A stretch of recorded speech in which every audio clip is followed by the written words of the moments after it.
Praise the lord. మీ అందరినీ దేవుడు ఆయురారోగ్యాలతో క్షేమంగా ఉంచాలి. మీ సమస్యలు దేవుడు పరిష్కరించునుగాక. ఆగస్ట్ 27వ తారీఖు 2025 సంవత్సరం.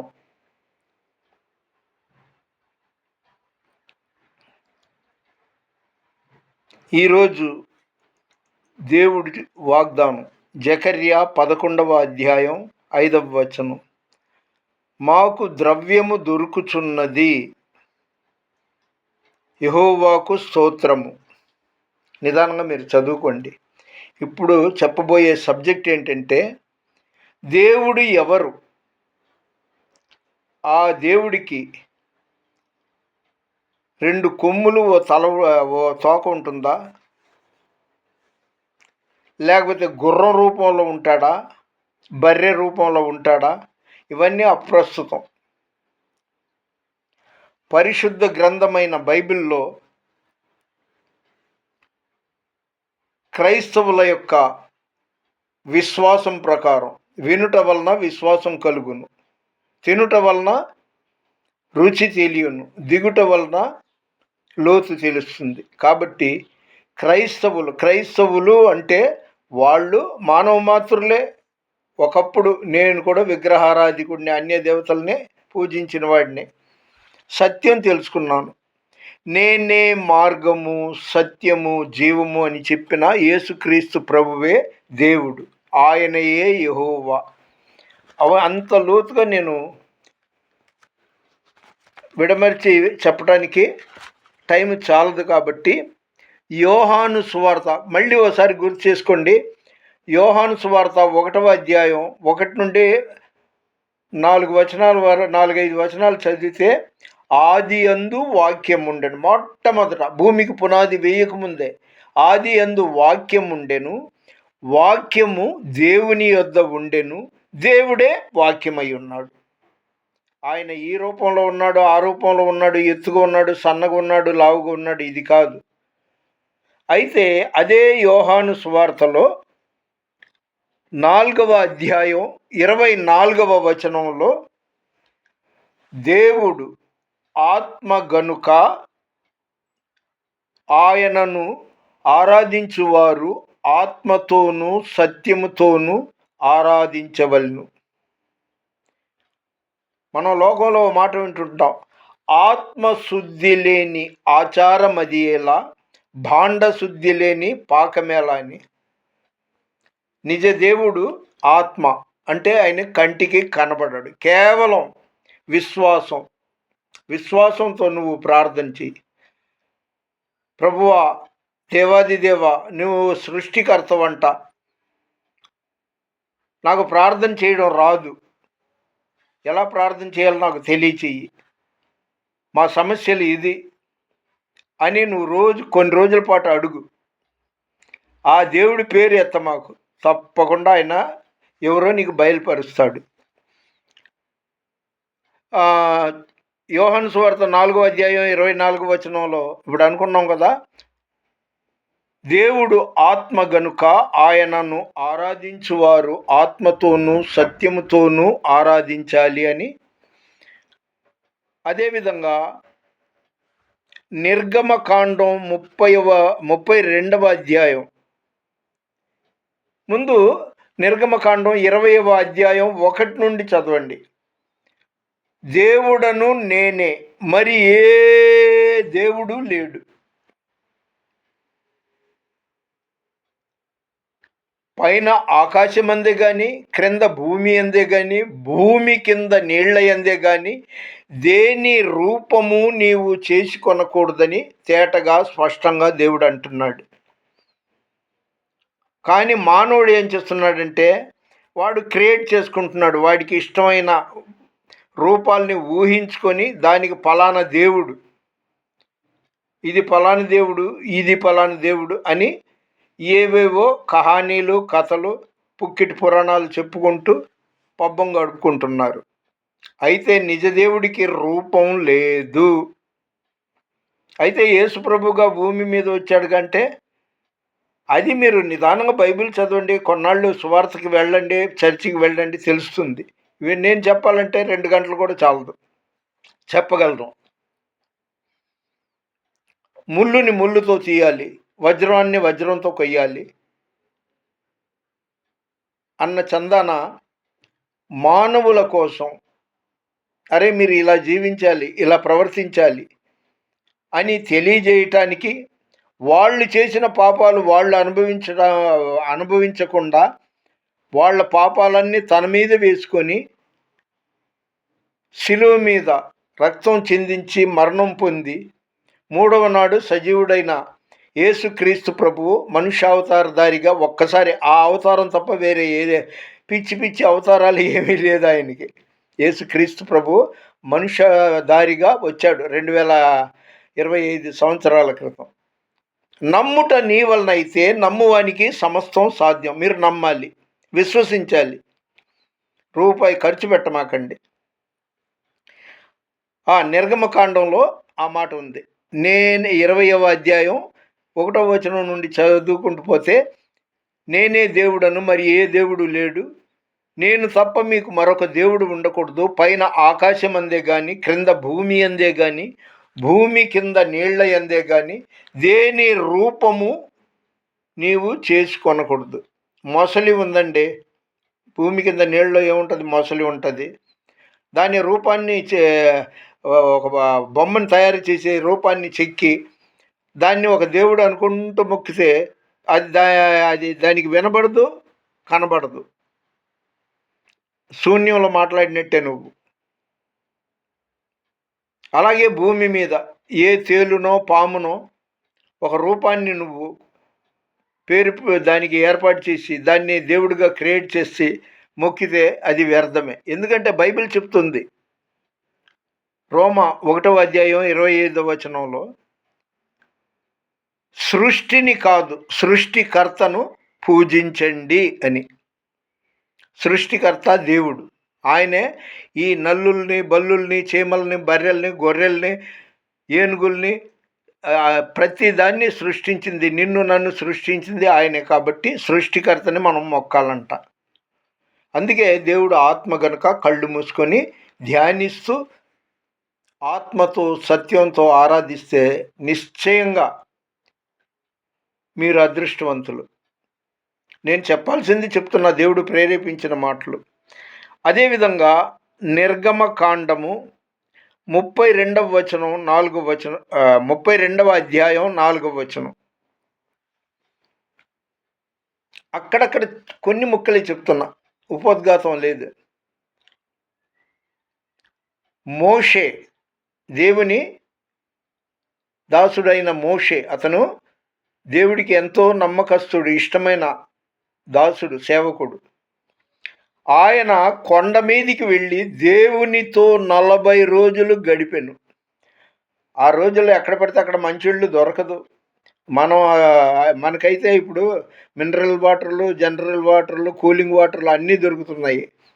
మరి కొండ మీద పిలిస్తే పలికే దిక్కు ఉండరు. అలాంటి చోట వెళ్ళి దేవునితో 40 రోజులు గడిపాడు దేవుని సన్నిధిలో. అందుకే భక్తిహీనులతో నివసించుట కంటెను నీ మందిరావరణములో ఒక్క దినము గడుపుట 1000 దినాల కంటే శ్రేష్టమైనది. దేవుని సన్నిధిలో అంట ఒకరోజు గడిపితే, ఒక రోజంతా ప్రార్థనలో ఉంటే 1000 రోజులు ప్రార్థన చేసినట్టు, ఆయనతో గడిపినట్టు లెక్క వస్తుందంట. సరే, ఇది 84వ కీర్తన 10వ వచనం అనుకుంటా. సరే, 32వ నిర్గమకాండం 32వ అధ్యాయం 4వ వచనం. ఈ మోషే గారు కొండ మీదకి వెళ్ళాడు దేవునితో మాట్లాడటానికి, దేవునితో కొనసాగటానికి. ఈ లోపుగా జనాలు వెళ్ళాడు, నిన్న మొన్న 2 రోజుల 3 రోజుల వారమా, నెల కూడా దాటిపోయింది, ఇక ఆయన వస్తాడని మాకు నమ్మకం లేదు, మా కోసం ఓ దేవుడిని చేసుకుంటాం, మీరు చేయాల్సిందే, మాకంటూ ఒక దేవుడు, ఏదో ఒక దేవుడు కావాలి, ఏదో ఒక దేవుడు. దేవుడి విలువ అలా ఉంది వాళ్ళకి. అప్పుడు మోషే యొక్క అన్నగారు ఎవరు? అహరోను. ఆయన అన్నాడు, మీ దగ్గర మీ పిల్లల దగ్గర ముక్కు పుడకలు, కమ్మలు, గాజులు, ఉంగరాలు ఏవైతే ఉన్నాయో ఆ బంగారాలన్నీ తీసుకొచ్చి ఇక్కడ పెట్టండి. వాళ్ళన్నీ తీసుకొచ్చి పెట్టారు. బాగా లాట్ గోల్డ్ అక్కడ సమకూర్చబడింది. దానితో పోగరతో, బైబిల్లో ఇలా ఉంది, పోగరతో ఒక దూడ బొమ్మను అహరోను తయారు చేశాడంట. అంటే ఇప్పుడు కంసాలోళ్ళు ఉన్నారు, విశ్వబ్రాహ్మణులు, మనం బంగారం ఇస్తే వాళ్ళే ఉంగరం చేయాలన్నా, బ్రాస్లెట్ చేయాలన్నా, కమ్మలు, ముక్కు పొడక ఏది చేయాలన్నా వాళ్ళే కదా అందులో స్పెషలిస్టులు. అలాగా ఆ దూడ బొమ్మ తయారు చేసుకొని, ఇదే మా దేవుడు, ఐగుప్తులో నుండి మమ్మల్ని నడిపించిన దేవుడు ఇదే అని సంబరాలు చేసుకుంటున్నారంట. ఆ బొమ్మని పెట్టి ఊరేగిస్తూ, ఆ బొమ్మకి కళ్ళున్నాయి కానీ కనబడదు, చెవులున్నాయి కానీ వినబడదు, నోరుంది కానీ మాట్లాడదు. అలాంటి బొమ్మని దేవుడహో దేవుడు దేవుడు దేవుడు అనేసి ఊరేగింపు చేస్తున్నారు. శాపం కాకపోతే మరేంటి? ఆ బొమ్మని ఊరేగిస్తుండగా దేవుని ఉగ్రత వాళ్ళ మీద వచ్చింది. అదే బొమ్మని కాల్చి బూడిద చేశాడు. సొంత నిర్ణయాలు ఉండకూడదండి. మనం క్రియేట్ చేసిన ఏదో ఒక దాన్ని మనం దేవుడు దేవుడు అనకూడదు. అలాగే మొదటి రాజుల గ్రంథం 18వ అధ్యాయం 20వ వచనం నుండి సుమారు 30 వచనాల వరకు చదువుకుంటే అక్కడ కూడా హూ ఈజ్ పవర్ఫుల్ గాడ్ అనేది మనకి తెలిసిపోతుంది. ఆయనే రియల్ గాడ్, నిజ దేవుడు, నిఖార్సైన దేవుడు. 450 మంది బయలు దేవతల్ని ఆరాధించేవాళ్ళు, ప్రకటించేవాళ్ళు అక్కడ ఉన్నారు. వాళ్ళని యాజకులు అంటారు లేదా పూజారులు అంటారు. రైట్, ఒరిజినల్ మేము మొక్కే దేవుడే కరెక్ట్, సమస్య లేదు అని ఆ 450 మంది పూజారులు లేదా యాజకులు అనబడే వాళ్ళు నిజ దేవుడిని విస్మరించి ఏవేవో పిచ్చి పిచ్చి వాటిని మొక్కుతూ అనేకులకు తెలియజేస్తూ తిరుగుతున్నారు. ఈ రోజుల్లో కూడా ఉన్నారు అలాంటి వాళ్ళు. యేసు దేవుడే కాదు, యెహోవా దేవుడే కాదని వాళ్ళు. సరే, అప్పుడు అక్కడ ఆయన అన్నాడు, ఎవరు? దేవుని సేవకుడు, యాజకుడైన ఏలియా, పవర్ఫుల్ మ్యాన్ ఆఫ్ గాడ్, మీ దేవుడు కరెక్ట్ అయితే మీరు ఎక్కువ మంది ఉన్నారు, మెజారిటీ, కాబట్టి మీరు ముందు పూజలు చేయండి, మొక్కండి, ఏదేదో చేయండి, దహన బలి అర్పించండి. ఒకవేళ ఆయన అద్భుతం చేసి మన మధ్యకు వస్తే నేను కూడా ఆయనే దేవుడని ఒప్పుకుంటా. లేదు, నేను ఒక్కడిని, మీరు అనేక మంది, నేను ఒక్కడిని. నేను ఆరాధన చేసి అర్పించినప్పుడు ఎవరి పవర్ బయటపడుతుందో ఆ దేవుడే కరెక్ట్ అని మీరు ఒప్పుకోవాలి అని కండిషన్ పెట్టాడు. సరే, ఇక అంత వివరంగా నేను చెప్పను. కట్టెలు పేర్చి తర్వాత ఎడ్లను గొర్రెలను బలి ఇవ్వడం అవన్నీ చేశారు. మీరు దయచేసి, ఎందుకంటే చూస్తూ బైబిల్ చదువుతూ చెప్తే చాలా టైం పట్టుద్ది, అందుకనే నేను అక్కడక్కడ రెఫరెన్స్లు ఇస్తున్నా. మొదటి రాజులు 18వ అధ్యాయం 20వ వచనం నుండి 30-32 వచనాల వరకు చదువుకోండి. అప్పుడు ఒకడేమో దేవుడో దేవుడో నువ్వు వచ్చేయి, నీ పవర్ చూపించేయి అని అరుస్తున్నాడు. మరొకడు నా భగవంతుడా ఇదిగో నీ పవర్ ఏంటో, ఈ ఏలియా అనే అతనికి ఇతను మొక్కే ఒకే దేవుడు అంట, నిజమైన దేవుడు అంట, టాట్ అనేసి నువ్వు రావాలి ఇప్పుడు అని ఆ 450 మందిలో అందరూ ఒక్కొక్కళ్ళు ఒక్కొక్క రకంగా మొక్కుకుంటూ ప్రార్థన చేస్తూ కేకలేస్తూ గెంతులేస్తున్నారు. అప్పుడు వెటకారంగా నిజదేవుని ప్రకటించే, నిజదేవుని కొలిచే ఏలియా ప్రవక్త ఏమన్నాడంటే, అరే ఒకవేళ ఆయన పవళింపు అంటే పడుకొని ఉన్నాడేమో, ఇంకా బిగ్గరగా అరవండి అన్నాడు వెటకారంగా. ఏలియాకి తెలుసు దేవుడెవరో, ఆయన నిద్రపోయే దేవుడు కాదని. వాళ్ళు మళ్ళీ అరుస్తున్నారు, ఒకవేళ ఆయన ఏదైనా పని మీద ఊరెళ్ళాడేమో మీరు మొక్కే దేవుళ్ళు, కాబట్టి ఇంకా బిగ్గరగా అరవండి అన్నాడు. అలాగా రకరకాలుగా ఈయనకి తెలుసు ఒరిజినల్ దేవుడే మాట్లాడతాడు, ఒరిజినల్ దేవుడే మహిమను చూపిస్తాడని. వాళ్ళకి తెలియదు. వాళ్ళకి తెలియని దేవుళ్ళు అంటూ వేటినో మొక్కుతున్నారు. ఈయనకి తెలిసిన దేవుడు ఎవరో తెలుసు కాబట్టి న్యాచురల్, రియల్, ఈయన అంత ధీమాగా ధైర్యంగా ప్రకటిస్తున్నాడు. మొత్తానికి వాళ్ళకి ఇంకా ఏం తోచట్లా, అబ్బో అని కత్తులు పెట్టి ఒళ్ళంతా గాయం చేసుకొని, దేవుడా రా, నేను తట్టుకోలేను, నీ మహిమ ఏంటో, నువ్వు పవర్ఫుల్ దేవుడివి అని అరుస్తున్నారు, కేకలేస్తున్నారు, గాయాలు చేసుకుంటున్నారు. అబ్బే, అసలు దేవుడు అనేవాడు, వాళ్ళు మొక్కే దేవుడు అనేవాడు అయితేనే కదా. ఇక మొత్తం అలా అయ్యేటప్పటికి ఇక వర్కౌట్ అవ్వాల.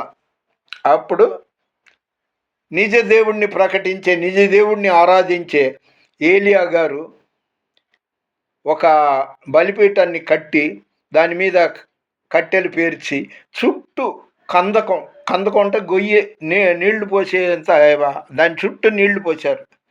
మనం ఏదైనా ఒక చలిమంట వేయాలన్నా, పొయ్యిరా చేయాలన్నా ఏం చేస్తామండి, కొద్దిగా కిరసనాలు ఏదో ఒకటి పోస్తాం. పెట్రోల్ పోసినా కూడా తొందరగా అంటుకుంటుంది. కానీ ఆయన నీళ్లు పోసాడు చుట్టూ కందకంలో.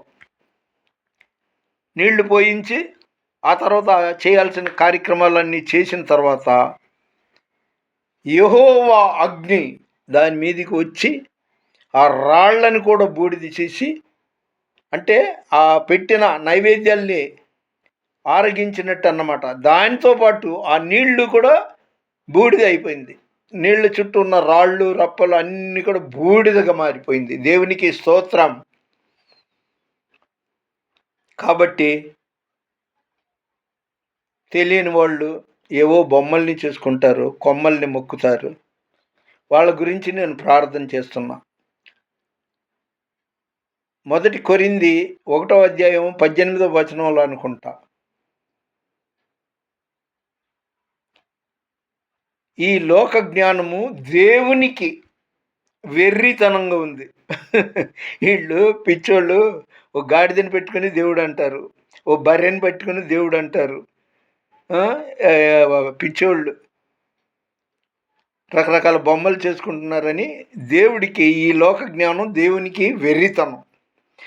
దేవుని జ్ఞానము ఈ లోకమునకు వెర్రితనం. దేవుని జ్ఞానాన్నే ఈ లోకం వెర్రితనంగా చూస్తుంది, వెర్రి మొహాలు వీళ్ళు. అందుకే లోకం నుండి మిమ్మల్ని వేరుపరిచానని దేవుడు చెప్తున్నాడు.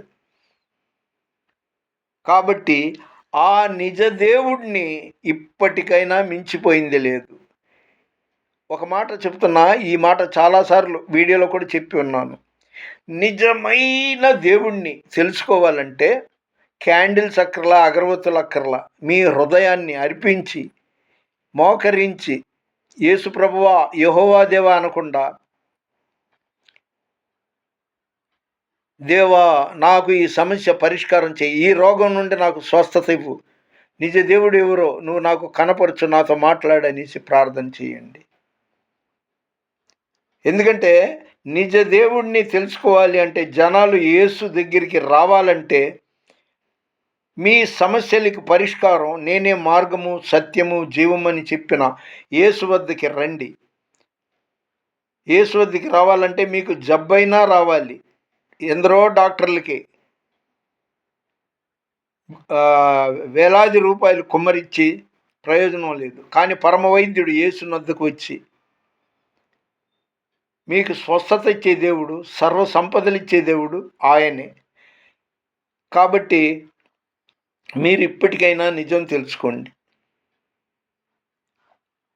ప్రశాంతంగా యేసుని ప్రకటిస్తూ నిన్ను వలె నీ పొరుగువాడిని ప్రేమించని చెప్పిన యేసుని ఆరాధిస్తూ నీ పగవాడి గురించి, నీ పొరుగువాడి గురించి ప్రార్థన చేయమని చెప్పిన జీవం గల యేసు ప్రభుని ప్రకటిస్తున్న వాళ్ళకి ఈ లోకంలో శ్రమ. నేను ఎన్నో బొమ్మల్ని మొక్కాను. సోమవారం ఒకటిని, మంగళవారం ఒకటిని, బుధవారం ఒకటిని, ఇలాగా వారంలో ఒక్కొక్క రోజు ఒక్కొక్క ఇది మొక్కేవాడిని. దేవుళ్ళు అనుకున్నా, తెలీదు, చెప్పే నాదుడు లేదు. నా ప్రియమైన దేవుని బిడ్డలారా, నిజదేవుడు యేసు ప్రభువే.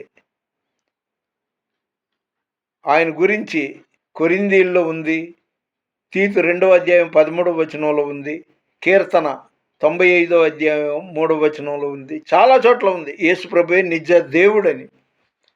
యోహాను సువార్త 1వ అధ్యాయం 1 నుండి 4-5 వచనాల వరకు కూడా యేసు ప్రభువు దేవుడు అనేది మీకు నిర్ధారణ అవుతుంది. పిచ్చి సచ్చినోళ్ళు, ఆ బొక్కల డాక్టర్ ఎవరు, భాస్కర్ రాజు ఎవడో, ఇంకొకడు డిచ్కీ బాబా, కిచిడి బాబా, రాధా మనోహరి, ఆ తర్వాత ఈ వెర్రి కుక్క శవశక్తి దుర్గుణ, లలిత కుమారి, ఈ దరిద్రులంతా బైబిల్లో మంచివి వదిలిపెట్టేస్తారు. మనం చాట్ల బియ్యం తీసుకుంటామండి, బియ్యం ఎక్కువ ఉంటుంది, బెడ్డలు తక్కువ ఉంటుంది.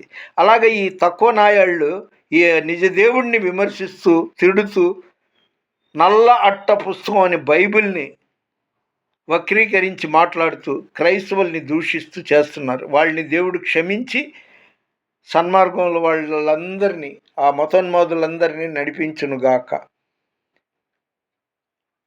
నాలోని ప్రేమ జ్యోతిని వెలుంగనీయుమా, నాలోని ప్రేమ జ్యోతిని వెలుంగనీయుమా, ప్రజాళికే నిదివ్వెనై ప్రకాశమీయగా, ప్రజాళికే నిదివ్వెనై ప్రకాశమీయగా, నాలోని ప్రేమ జ్యోతిని వెలుంగనీయుమా